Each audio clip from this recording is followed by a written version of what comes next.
ono lwajja mu Kampala ava Empigi atuukira ku paabu ki Parkview. Era osiri serious? Oli serious. Osanga wani? Nsangawo abayimbi ab'omutawaana abalwa ebiseera ebyo. Nsangawo omukulu Honorable Nsereko ebiseera ebyo wayina erinnya liwaliweeyita ojja dibagamba abantu. Nabivaamu tobizaawo. Kikulu nnyo ekyo kubanga biti yaffe usemidani ani akitegedde bakumanyi bino bamulina eyali instrumento yo yayimbirangamu walingawo Bobby Wine ng'ayimba ne Master Parrot nga beyitanga beba representinga Chakadema Suppliers. Waliwo omuvubuka omulala yeyitanga Mosmos, waliwo Mosh, waliwo Chameleon, waliwo Bebecool, nensangawo ne Messe ng'ayimba Ruga Flow. Ojidde mu track suit nga neyita Boogie. Oyambadde ki wansi mbirira? Naye nera akagato kange era waliwo omuntu ava Mpigi. Era naawe oli bwe yatuuka mu Amerika otuuse mu Kampala eyali agambye okusuza. Kati olwo nze nzija kuba omugali gwange ngukuba tayimu entuuka nga simanyi nti mmwe muli ba musite. Ngenda okulaba zigenda okubeera ssaawa awo 12, 11 nga artist bonna sirabako n'omu, buli muntu agenze nengamba kati ngenda kikola ntya. Then Nsereko nangamba ajja tugende weebakeeka ojja kufuna emmotoka ku makya zikutwale wa. Nsaba Mungu akusaasire olw'okubanga toli mwerabize. Bwe tutyo bwe tuvudde ffe twava mu kisaawe ky'okuyimba ne tukirekamu abatusingako obumanyi. Sijja kwogera bingi mpozi nze bapita Prosipatra nali nkola ku Dembe FM nga nkola ekiraabo era nga okujja ku Dembe FM yali muganda wange Messe eyantwala ku Dembe FM nimba nga nsobodde okubeerayo twabeera ffenna paka lwe twayawula enagenda kusuka nze nesigala nga nkola ku Dembe FM. Messe teyakomaawo yatubeererawo nnyo. Nina omwana wange Messe yanfunira essomero omwana wange gye yatandikira ddala okusoma era paka lwe yamaliriza P7 ku Turkish Light Academy nga asoma ne Barihana ne bapapa. Tubaddewo nnyo muganda waffe okuva edda.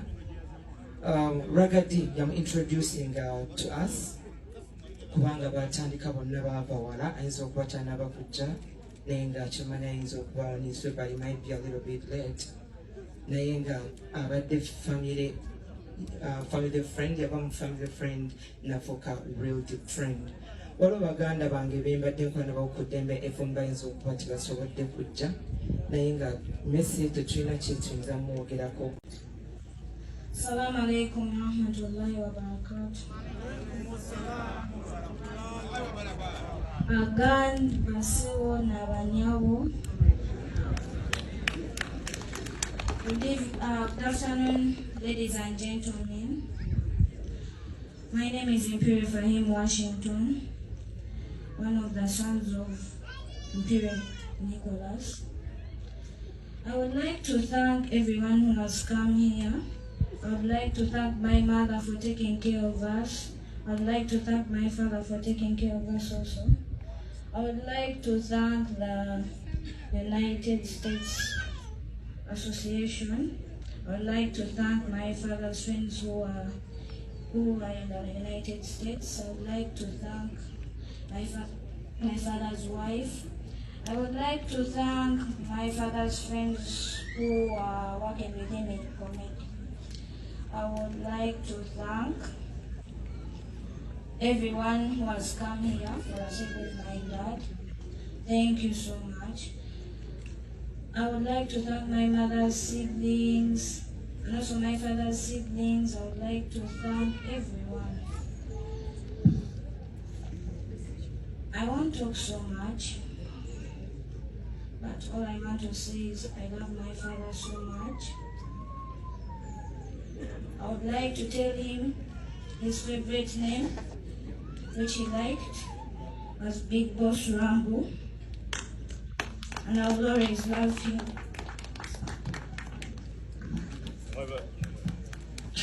mwebale nnyo mwebalire ddala. Lwaki mmese asabiddwa mu kikristaayo?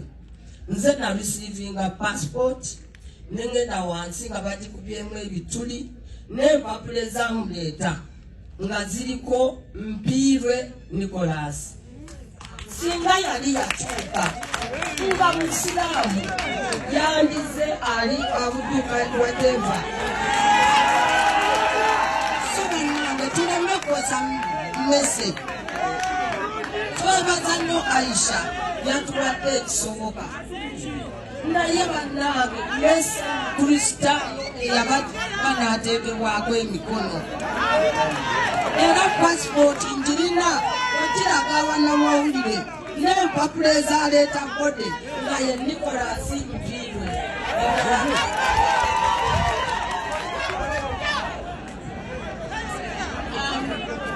Afande yo passport joyogera konze mwenyine yagiwaayo ye passport gye yali alina mu gavumenti ya America bw'okyusa amanya takes a process okukyusa empapula zonna documents zonna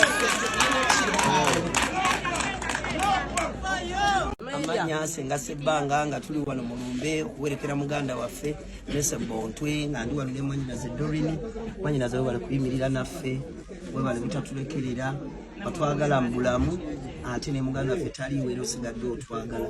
Webale muweesa kitiibwa n'osigala nga yeggwe kubanga twawadde tweraliikirira naye okumya ekitiibwa kya Mese. Nebaza Kano Judith webale kuyimirira naffe, madamu Asiimwe, amayinja gonna n'ogeeyambula wabula n'owerekera Mese mu kitiibwa nga mulimu weenyigiramu. Mutabani wange Troy webale kwogera bulungi, wadde speech buli omwe nansana nakwera nangamba waawo omwana waffe agenda kuguma, ajja kuba musajja w'amaanyi nga taata we. Sigala ng'oli musajja w'amaanyi ate weekwase Katonda. Amiina.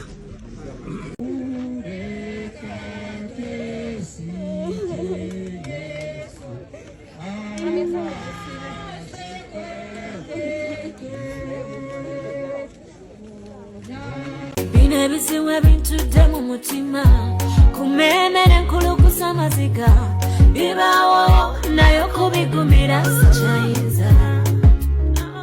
Naye anika ngume weriba enseno ng'emmye wenzija gy'oli tongoba ntaasa.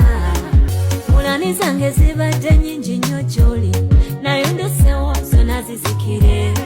Zendi chendirwa kuba kwe onekedde amakungula. N'oyo mu mitima yaitu otuyita amatuga abagembabazi okanga kurra okushaba kwitu kureka otusaasire Mukama olukwera munonga Ruhanga ow'obukigonzi bwona omujuni olukwera kandi ow'embabazi omukiwe manja osire kandi otahwaho otatwikiriza kurugaho ombona bw'okufa ahabw'obubulizi bwa rufu tutyo nituteeka nangamba nti leero otandise okungejjesa nnyo oba ntandise okulya emmere okugejja ebintu bye ssaagala ku myaka gino. Bannange abakungubazi nsaba tuwe ekitiibwa congregation eno. Ate nange kye njagala okutangaaza ku famire ya Mese, kubanga saagala ekintu kino kigende mu mawulire. Famire ya Mese yakoseddwa nnyo kubanga lwaki Mese asabiddwa mu kikristaayo? Nze na receivinga passport nengenda wansi nga bagikubyemu ebituli n'empapula ezamuleeta nga ziriko Mpirwe Nicholas. Singa yali yakyuka nga musiraamu yandize ali abuduka whatever. So bannange tuleme kwosa Mese. Twebaza nnyo Aisha yatuwadde ekisoboka. Naye bannange Yesu Kristaayo banaateekebwako emikono. Era passport njirina okiraga abannamawulire n'empapula ezaleeta bode nga ye Nicholas Mpirwe.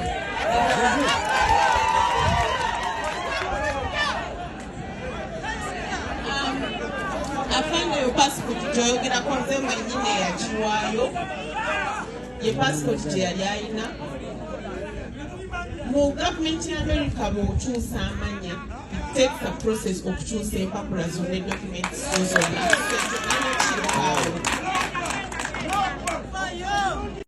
Mama nawe Protestant.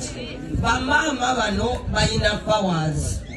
Abaana babakulaze bali abaana bana, ababiri bakristaayo, ababiri ndowooza basalawo okugoberera nzikiriza ya maama. Naye bonna baana ba Mmese. Era ng'omukyala bw'agambye nze lwaki njogedde ekyo kubanga tulina abazadde abatutwala abakulu mu kyaki bajja kwebuuza ate shahada bebiki. Nze nagenda twagenda otegeka ng'abaakulira okutegeka omukolo gwa Mmese n'ekyo ekifaananyi bw'okisomako kiri Ampire Nicholas kuba nagenda empapula zonna n'enziraba. Bwe muba mwetaaga Alex can clarify nga Ampire Nicholas ate nga yabatizibwa n'ateekebwako emikono. Ebyo ebirala tujja birekera Mungu yalisalawo. Naye nze Mmese kimanyi mu Protestant era nziika Mmese nga Ampire Nicholas. Neebaza nnyo nese kwebaza ate era nga yagenda okuddako abantu ba Amerika bannaayo okuleeta bode si kyangu era ffe abamu twali tetulina hope nti nno tusobola okuleeta omubiri gwa Mmese.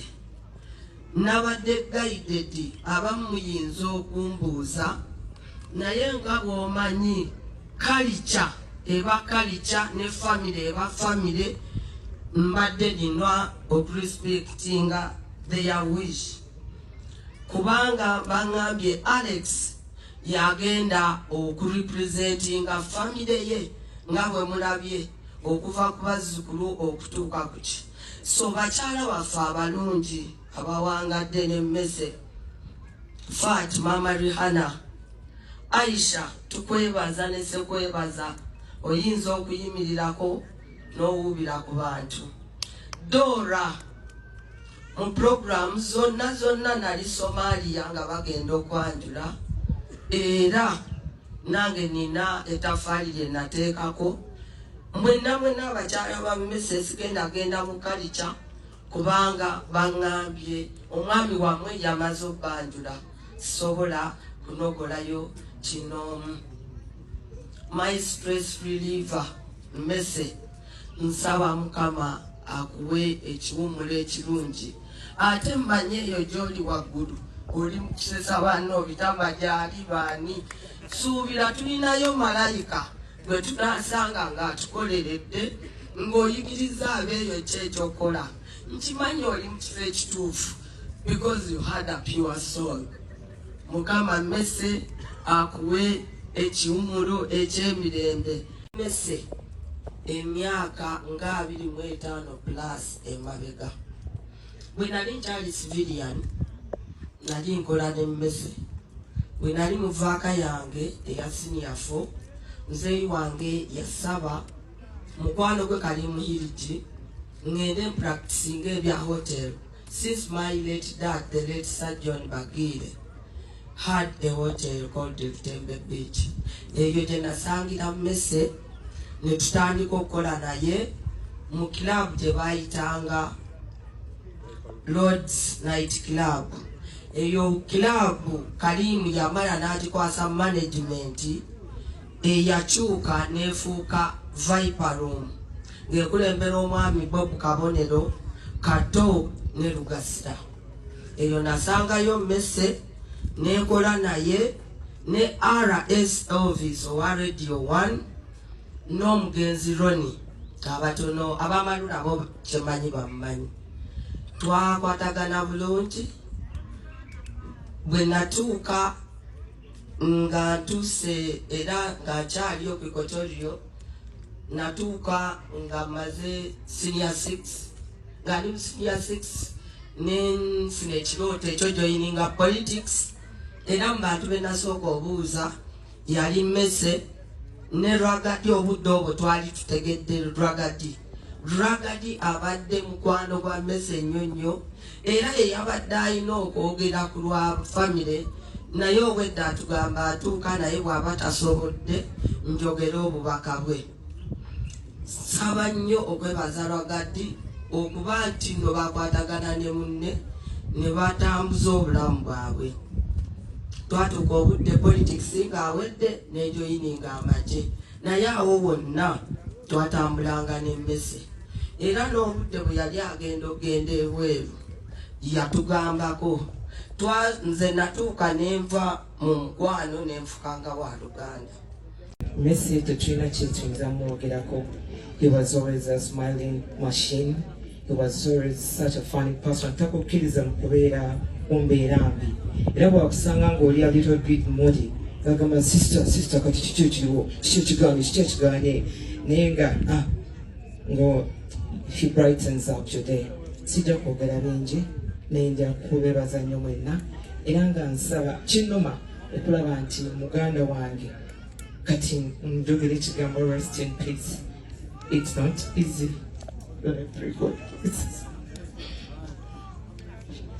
Kansaba Muzeeyi Muteweta naye ayogere. Ekisinga okunnuma ennyo nze mu luggya lwa famire Kamagala si gwe mulundi ogusoose okujjawo, guno gwakubiri. Ogwasooka najja wano nga tufiiridde omwana waffe bamuyita Joshua yafiirira mu accident ne tumuziika wano wennyini. Kinnuma nnyo nti olwaleero ate Messi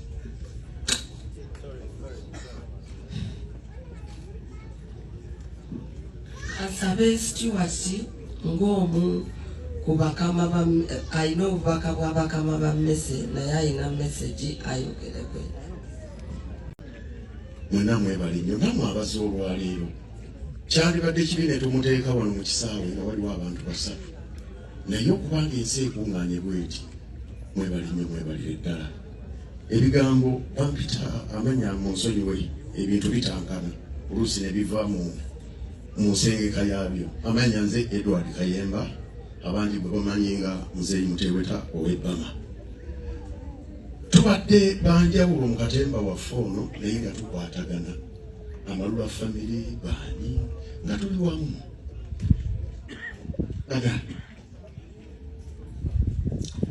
Asabe Kigere naye ayinako obubaka bwe. Musanyufu nnyo ddala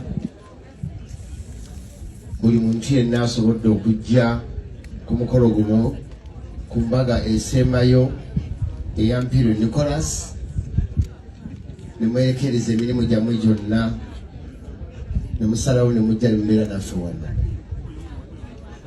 Emboozi ya Messi Mpiro Nicholas mpanvu nnyo sola gimalayo. Ebigambo nyina bitono ddala ddagala soko gye wano tono jangu kubanga gwe ono naye mutabanyi wa Messi. Bwegamba mutabanyi wa Messi abadde boosi we bwe twatandika comedy mu Uganda ne Eddie Kigere bwe twatandika comedy mu Uganda. Messi tubadde naye ebbanga lyonna, musajja badde mukozi ddala nga kyakola akyagala. Tiwali muntu asobola kubanga alina ekizibu Messi n'atabaako kyakola n'oba oyagala miliyoni at least babanyigiriza nga talina naye tagaana nti wakiri tuwatagina emitwalo 10 n'abalala bajja kwongereza okwo. Douglas ku lw'amalula yogera yakagamu kamubulire. I would also love to thank Aunt Aisha, my father's wife. For being concerned. And I'd love to thank everyone present here for attending. First, I would love to talk about my dad. My dad is a very nice father. Was the best dad. He was caring, he was loving, he was so joyful, and I'll forever remember him. Till now, I haven't when we got the news, I didn't believe that he's gone. But in these first few days, I learned to accept what life has to bring. And I learned that we are all going, just different timing. And this time it was Daddy's saying, I love you so much, Daddy.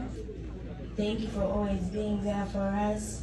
Thank you for always giving us what we want. Thank you for caring. We love you so much, Daddy.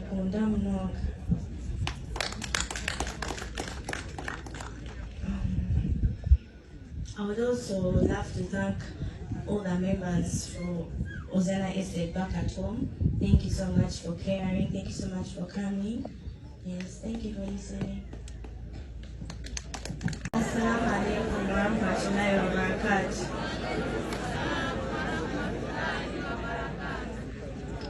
Good afternoon, everyone. My name is Rihanna Chomendo. I'm Pierre Nicholas's daughter. Firstly, I would love to thank the US team who have helped bring Daddy here today. I would love to thank my mother's side, all my aunties and uncles, my judges, my judge from Wandegea, my judge from Barara, and my judge from Maganjo. Thank you so much for everything. You've really been there for us and we are really grateful. Atuzalira abaana babiri Rihanna ne Papa badde nsaba oyimirire kola.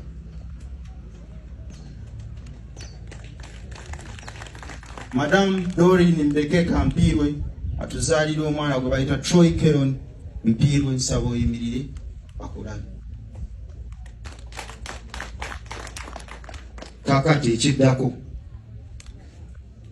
njagala Alex Nawera Kamagara. Bano bannyinaze babiri.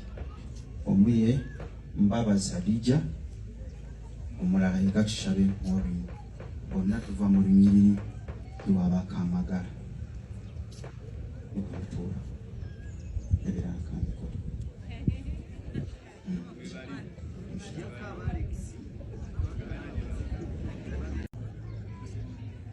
Nimbanza kusiima abantu mwena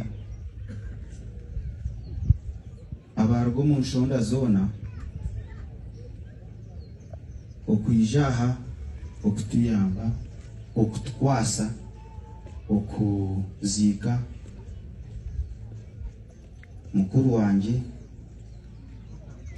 omuntu otutwire nawe okumara obwire burimu. Ninda kwebaza abantu mwenna gye muvudde mu nsonda z'ensi okujja wano okutukwatizaako okuwerekera muganda waffe, mukwano gwaffe, bba waffe, abakyala abali wano, abakyala baffe. Mwebale, mwebalire ddala. Kati ngenda musaba awumule emirembe.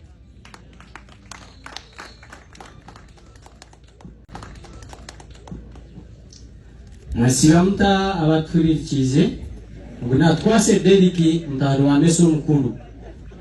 Yoti omwembe ni ntera kuzunga zunganza za Kampala nga kangaruka sente za Yanga. Kukaniza stamaka deni ni sima ababulizi sima bataka sima na bataka ba government amwe n'abantu babulizo. Yomuze trechiza mu kumugambao abokuba yekikantira hali tima mabi amazima. Rest in peace mzee wanje umulemerembe tutekwe ekimuli aizo.